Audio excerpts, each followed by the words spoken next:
Hey guys, this is going to be a longer one. I'm going to show you how to fill out the interpreter request form. This is important because we need to request an interpreter for any student whose family doesn't speak English primarily. Whether that's Spanish or another language, DPS has the resources to provide an interpreter, but we have to fill out the form to request it.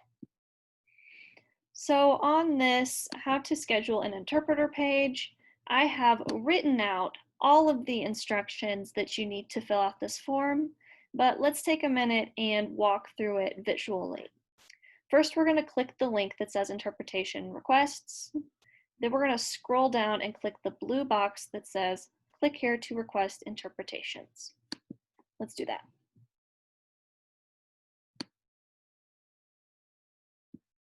There we go. This will take us to a form that looks like this. Now you can scroll through and see this is a little bit lengthy, but it's all very easy to fill out. The very first thing we're going to fill out is alternate contact information. Here I'm going to ask you to put the phone number and email of the case manager who you are making the request for. So if you're making the request for me, you would put my phone number here and then my email here.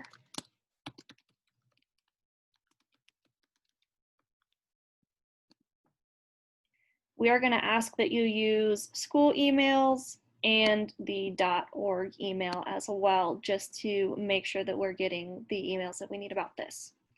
For senior leader, there's a drop down. You can choose Chief of Communications.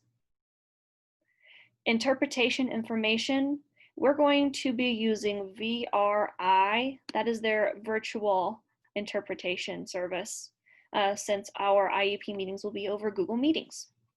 And then who's requesting? We're making the request for parents. We'll scroll down. The purpose of the service.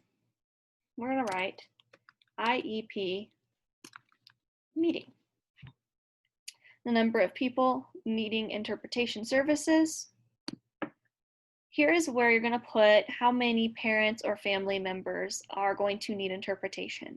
If you're not sure, a really good rule of thumb is 2, because typically there's either 1 or 2 parents, maybe 3 individuals who need interpretation. But if I don't know, I can usually put 2, and that is pretty close to the number that will need interpretation.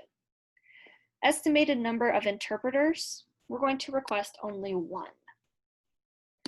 We're also not going to change this priority at all. Let's scroll down. We're going to put some information about the meeting. The type of meeting, there are 2 options from this long list that you would need to use. The first is this one, annual IEP meeting. That's if it's just the regular yearly IEP. Or down here is the reevaluation IEP meeting. This would be if we're doing a reevaluation. Again, this is information that you can find on caseload lists or from case managers to be clear on which one of these you're selecting. I'm going to select a regular annual IEP for this. Our audience is going to be parents because they are the people who are going to be needing the interpretation.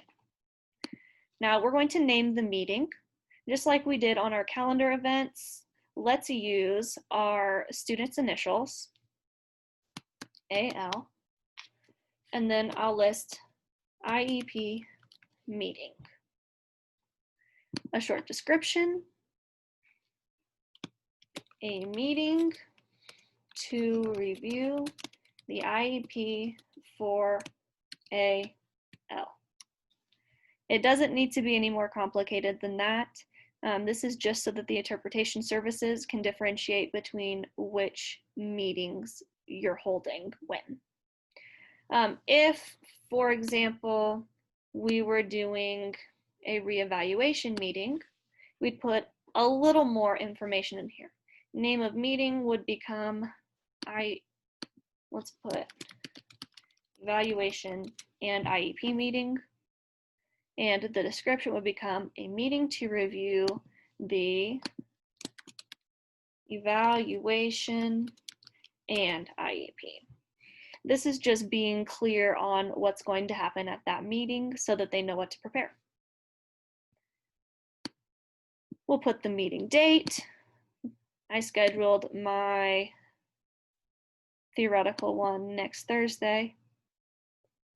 We will choose the time. I scheduled it at 1 p.m.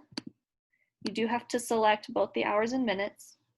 And then the end time, remember that we're going to give a full hour for our regular annual meetings and an hour and a half for our evaluation meetings. The building and school name, no surprise here. We're going to type John F. Kennedy High School. Is this a charter school? No. Our building address, 2855 South Lamar Street. The room, this is where we're going to find our Google Meeting link, and we're going to put it in here. I'm going to go back to Google Calendar.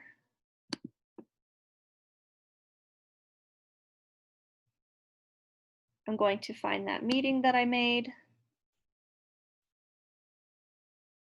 And I'm going to copy the link. And then I'm going to put it there in the room.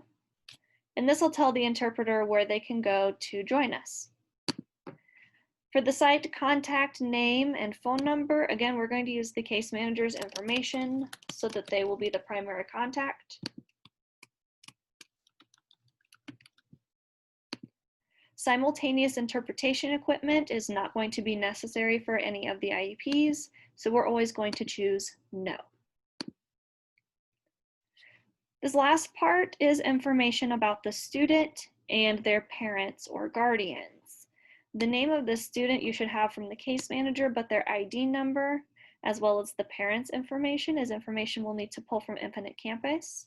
So you can refer to the family communications resources once those are ready for how you can find this information in Infinite Campus.